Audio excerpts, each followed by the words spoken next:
Nós vamos falar exatamente das dificuldades financeiras que algumas empresas, alguns empresários enfrentam, né, muitas vezes operando no vermelho, muitas vezes querendo desistir do negócio porque não conseguem tocar em frente. Vamos conversar aqui com José Carlos Santos Gontijo, que é administrador e também palestrante. Zé Carlos, boa tarde, seja bem-vindo aqui. Como é que faz? Qual é o que a gente sabe que muita gente está colocando a culpa, e eu acredito que tenha sido um dos fatores, na própria pandemia, né?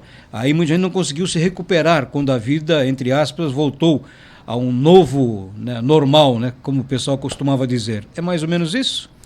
Com certeza, né, Elias? Nós passamos por um momento aí de quase 2 anos, né, de pandemia, e isso acaba que surtiu um reflexo muito negativo para alguns negócios, como para outros também.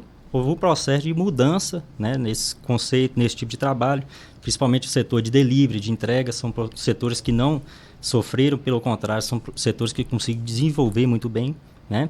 Já outros setores, como o setor de shopping center, sofreram bastante, né, e vão demorar um certo tempo ainda para se ajustarem após esse momento de pandemia. Mas acredito eu que tem outros fatores, tem muitas empresas que já vinham, né, no sufoco, e a pandemia talvez foi a pá de cal, né, que a gente chama lá em Minas, para que os negócios então não conseguissem dar continuidade. Agora, mesmo hoje você está operando no vermelho, né? Você não consegue colocar a sua empresa no azul, não consegue se readequar a uma realidade, e tem uma saída para isso? Ou a pessoa diz, não, vou desistir, não consigo mais, vou parar por aqui? Com certeza, Elisa. É aí que entra o propósito nosso, né? É de justamente educar as pessoas para que elas possam enxergar uma luz no fim do túnel. Tem momentos que a pessoa não enxerga nem túnel, né? Quanto menos a luz. Mas, no momento que a gente tem, principalmente o empresário, hoje ele tem uma dificuldade, que é o que? De olhar para dentro de si, né? A empresa, muitas vezes, ela é reflexo do dono. Então, tem certos vícios que foram sendo colocados ao longo dos anos ali dentro da empresa, né? Algumas decisões equivocadas que foram postergadas na tomada de decisão, na ação de ajustar, de corrigir, isso é que leva a empresa a passar pela dificuldade e ela vinha a entrar no vermelho e posteriormente talvez chegar num processo de fechamento, né? Agora, a questão do aconselhamento, da orientação, como é que é feita? Pois bem, a primeira coisa é que a gente precisa de verificar 2 questões. Uma é a questão do sócio, né? Porque no momento que a gente está num momento de dificuldade, todo sócio, todo empresário, ele não tem a mente sã. A pessoa não consegue dormir bem, a pessoa não se alimenta bem, a pessoa começa a tomar decisões mais precipitadas que podem piorar ainda mais o negócio dali para frente. Então, o papel nosso é o quê? Primeiro, a gente olhar a questão do proprietário.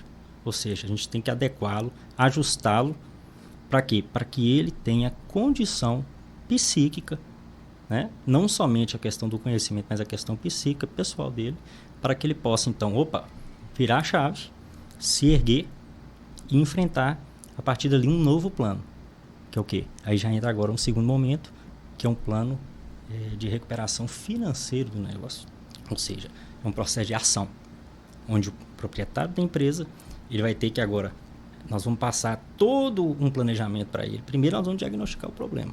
Depois vamos passar todo um passo a passo que ele vai ter que fazer para quê? Começar a cortar custos. Começar a organizar onde ele estava desorganizado. A gente vai precisar aí também de uma colaboração de toda a equipe. Porque se a empresa está num momento positivo, em crescimento, as pessoas todas também estão ali incorporadas nesse mesmo propósito. Mas no momento que a gente está vivendo um momento de dificuldade, as pessoas também precisam de entender que muitas coisas não vão voltar tão cedo a ser como eram. Então, é um desafio também colocar as pessoas alinhadas com esse novo propósito, que é de recuperação. Eu até brinco que, num processo de recuperação, as despesas são como unha. Elas têm que ser cortadas sempre. Mas não só no processo de recuperação. Toda empresa tem que ter essa filosofia. Porque a tendência com o tempo, principalmente quanto mais a empresa vai perdurando, ela vai criando mais vícios. Então, ela começa, por mais que ela cresça, ela começa a tornar a sua estrutura uma estrutura também muito mais robusta. E quando vem alguma tempestade, igual aconteceu o caso do Covid aí, a empresa não consegue sustentar. Porque você vir nessa linha do tempo, desse histórico, e vir criando uma ruptura de cortes, isso é algo que pode ser muito traumático para o negócio. Mas no processo de recuperação, quando a gente chega num momento de necessidade, que não tem como, o desafio é sobreviver, a gente tem que tomar essas decisões e criar essa ruptura. Que é o processo que, ele não é um processo tão tranquilo, até brinco, que assim, o processo de recuperação de empresa, Elias, diferentemente de uma consultoria tradicional, onde as pessoas buscam ali performance, melhoria de desempenho, no caso da recuperação, não. Nós estamos falando aqui, até brinco com a medicina. A gente é choque, entendeu? Desfibrilador e adrenalina na veia. Ou seja, a pessoa tem que se levantar, se reinventar e agir imediatamente. A gente começar a cortar custos que foram, ao longo dos anos ali, não avaliados. Não, a gente tem que começar a cortar de forma imediata. Então, é um plano que ele é rápido.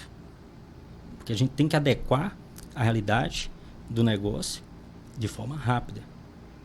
Porque, diferentemente de outros processos, onde a gente trabalha com planejamento de médio e longo prazo, aqui não, a gente está falando de curtíssimo prazo. Tem empresas que a gente entra, Elias, que às vezes a empresa ela tem fluxo de caixa para 2 dias. Imagina só, né? Como é que fica a cabeça do funcionário que está acostumado, do proprietário que está acostumado a pagar incêndio todo dia.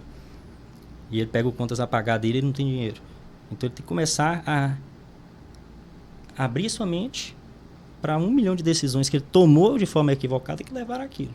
E agora a gente tem que vir fazendo um trabalho, né, de ir consertando e ajustando isso, mas de forma rápida.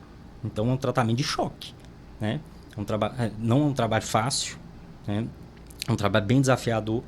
Tem que ter o próprio proprietário da empresa, ele tem que ter consciência disso.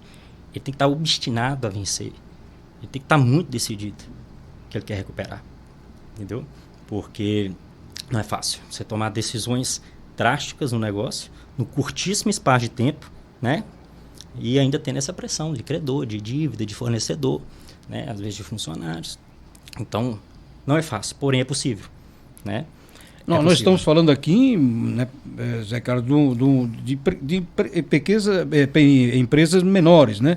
Mas assim, não sei se a gente pode conseguir utilizar, mas empresas nascem e acabam deixando de existir, várias no ano, né? Isso até tem dados estatísticos sobre isso, né? Mas vamos citar, por exemplo, que é uma coisa maior, Americanas, por exemplo. Correto. Como é que eles conseguiram quebrar? O caso ali é um caso um pouco mais polêmico. Eu acho que com o passar, né, dos dias aí do desenrolar, alguns fatos novos podem vir à tona, né? Aparentemente houve uma fraude fiscal, né? Nós estamos falando aí já de um problema que não é um problema simplesmente operacional, né? De diferença ali, de desarranjo entre venda e despesa, né?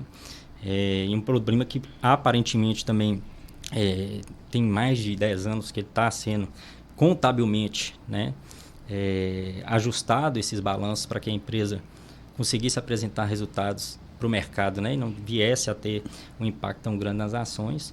Então, é um caso que eu acho que é difícil da gente opinar agora, Elias, porque com certeza muito recente, novo, né? Vão ter muitas investigações, a CVM volta e meia vem pedindo documentações, tem... Que é a Comissão de Valores Imobiliários, né? Exatamente, a Comissão de Valores Imobiliários tem iniciado já uma investigação em cima disso. Tem também a questão da recuperação judicial que tem em discussão, tem alguns credores que estão tentando não deixar que ela entre em recuperação judicial com alguns créditos, né? Até agora apareceu, acho que o BTG Pactual mesmo está tentando, tá em pé de briga com eles aí, né? Porque em tese eles têm dinheiro com o banco, né?